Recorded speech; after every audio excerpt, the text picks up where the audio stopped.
Well, good morning, children, boys and girls. Thank you so much for coming up and being attentive and collecting those offerings. I know the Lord will bless what is collected and bless those children wanting to learn more about Jesus in Thailand. So thank you so much. So I just want to share just a little bit about maybe what the sermon is going to be about, that theme.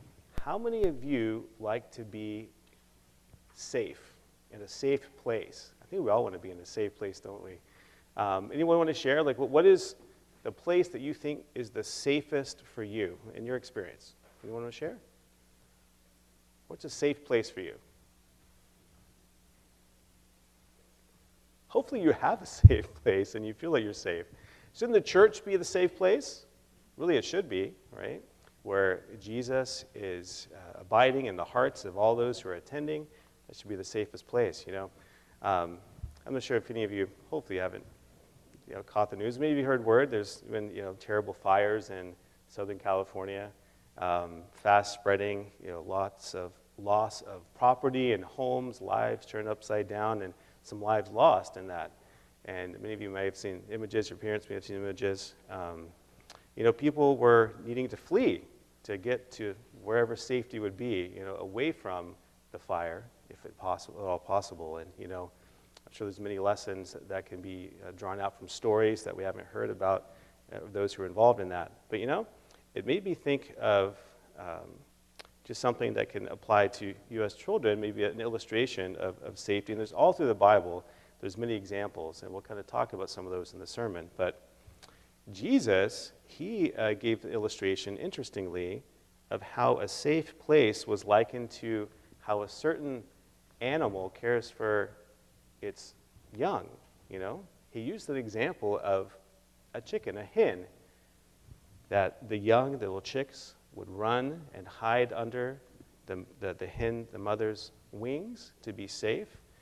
And he even gave that illustration when he was almost weeping over Jerusalem. The Jews, by and large, leaders rejected him, but he was the source of life, and they didn't want to have anything to do with him except those who came to him by faith. And so he said, in the book of Matthew, chapter 23, the 37th verse, it says, Jesus speaking about to Jerusalem, O Jerusalem, Jerusalem, thou that killest the prophets and stonest them which are sent unto thee, how often would I, who's speaking again?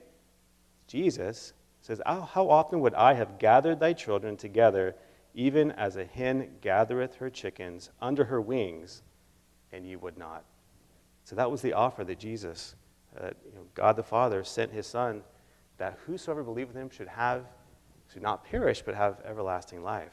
And so that illustration of a hen, I remember maybe years ago, I can't remember the source of this story, maybe some of you have heard it, but there was one example of, just as we're thinking of the devastating fires in Southern California, there was a fire that happened, and many structures were burned in this one place. I don't remember exactly where it was, but in the aftermath of cleaning up the rubble, there was found, perhaps this was maybe a rural setting, maybe some barn animals or such, and they found this mother chicken, this hen, and unfortunately she had succumbed to the flames and the smoke, and unfortunately lost her life. But they heard some sounds of like, cheep, cheep.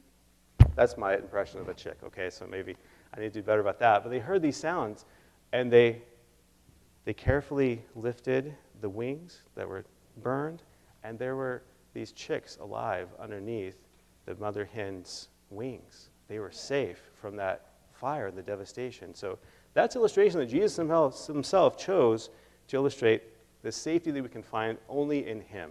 But we have to choose, right? We have to run to Jesus and be safe under his wings, his arms. So let's think of that as we will expound more upon that on the sermon. Thank you for listening very carefully. You may go back to your seats now.